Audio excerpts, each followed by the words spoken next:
नमस्कार, अस्सलाम वालेकुम। आप देख रहे हैं i4G टीवी नेटवर्क। मैं हूं इंतजारुल हक। दोस्तों, रोजगार के इस खास वीडियो शो में आपका स्वागत है। आज के इस एपिसोड में हम एक महत्वपूर्ण बहाली लेकर हाजिर हुए हैं।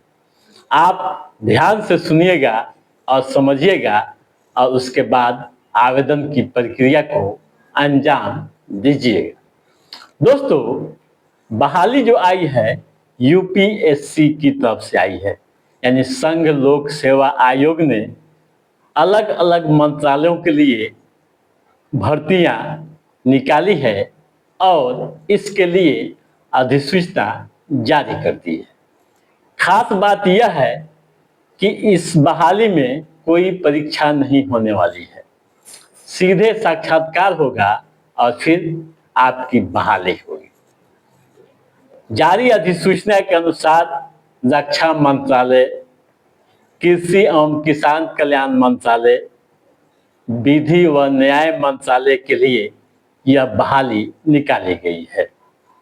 नोटिफिकेशन के अनुसार ऑनलाइन आवेदन की प्रक्रिया शुरू कर दी गई है। आवेदन करने की अंतिम तिथि 2 मई है, यानी 2 मई तक आप आवेदन कर सकते हैं। उसके बाद कोई भी आवेदन स्वीकार नहीं किया जाएगा। इस मामले में आप और भी अधिक जानकारी हासिल करना चाहते हैं तो आप सीधे यूपीएससी के आधिकारिक वेबसाइट पर जाइए, नोटिफिकेशन को पढ़िए, समझिए और उसके बाद ही आवेदन की प्रक्रिया को अंजाम दीजिए। दोस्तों, बगैर पढ़े और बगैर समझे कोई भी आवेदन नहीं करना चाहिए।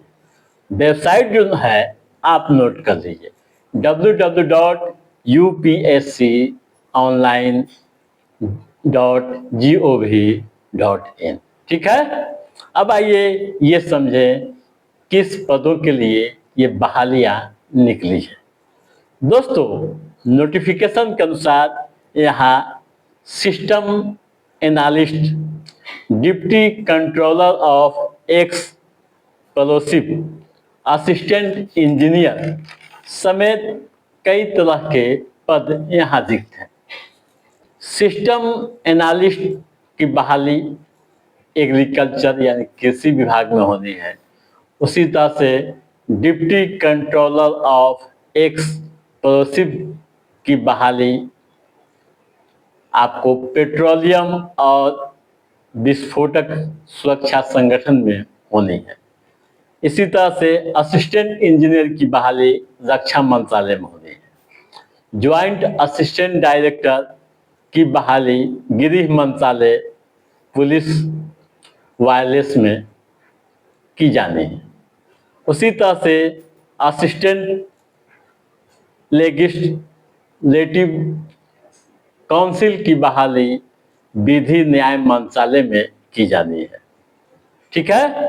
फिर असिस्टेंट पब्लिक प्रोसिक्यूटर की बहाली दिल्ली सरकार के अधीन होनी है, गृह विभाग। ठीक है। अब आइए ये समझें कि योग्यताएं क्या होनी चाहिए। दोस्तों, अलग अलग पदों के लिए अलग अलग योग्यताएं निर्धारित की गई है, जिसे आप नोटिफिकेशन में देख सकते हैं। किसी में एमसीए, तो किसी में एमएससी आईटी, तो किसी में बीई यानी बैचलर डिग्री इंजीनियरिंग में, या किसी में बीटेक, या किसी में एलएलबी भी है, एलएलएम भी है, जिसे आप नोटिफिकेशन में देख सकते हैं। ठीक है। वहीं उम्र की सीमा की बात करें तो उम्र की सीमाएं भी अलग अलग है। किसी में 30 साल, तो किसी में 35 साल, तो किसी में 40 साल तय की गई। ठीक है। जैसे डिप्टी कंट्रोलर ऑफ एक्सप्लोसिव में 35 साल उम्र सीमा है।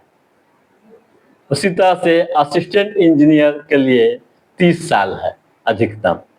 असिस्टेंट पब्लिक के लिए 30 साल है और किसी में 40 साल भी है, जिसे आप नोटिफिकेशन में देख लेंगे। ठीक है। आवेदन शुल्क की बात करें तो मात्र 25 रुपये। SC ST महिला व अन्य आरक्षित श्रेणी के उम्मीदवारों को किसी भी तरह के कोई शुल्क देने नहीं पड़ेंगे। ठीक है। चयन प्रक्रिया की बात करूं तो हमने पहले ही आपको बता दिया था कि यहाँ किसी तरह की कोई परीक्षा नहीं होगी। आप जो दस्तावेज में जानकारियां देंगे उसी के आधार पर इंटरव्यू होगा। इंटरव्यू जब आप पास करेंगे तो फिर आपके दस्तावेज का सत्यापन होगा, मेडिकल होगा और उसके बाद आपकी बहाली यहाँ हो जाएगी। ठीक है। अब ये समझिए कि आवेदन कैसे करना है। दोस्तों, आवेदन के लिए वेबसाइट तो है ही, लेकिन एक बात ध्यान रखिएगा कि आवेदन फॉर्म भरने के लिए आपको दस्तावेज जो भी है PDF फॉर्मेट में भरना होगा। वही आधिकारिक वेबसाइट से ही आपको गुजरना होगा। ठीक है दोस्तों, तो अब सब कुछ समझ गए होंगे। तो आप याद कर लीजिए टाइमलाइन, यानी 2 मई तक। 2 मई के बाद कोई भी आवेदन स्वीकार नहीं किया जाएगा। तो दोस्तों, आज के इस एपिसोड में बस इतना ही। कैसा रहा हमारा ये एपिसोड, आप लाइक और कमेंट करके हमें जरूर बताइएगा। यदि आपने हमारे चैनल को सब्सक्राइब नहीं किया है तो सब्सक्राइब भी कीजिएगा, ताकि इस तरह की महत्वपूर्ण जानकारियों से संबंधित, युवाओं के रोजगार से संबंधित व नौकरियों से संबंधित जो भी अपडेट है उसे हम समय समय पर आपके बीच पहुंचाते रहेंगे। तब तक आप अपने दोस्त को दीजिए इजाजत। नमस्कार।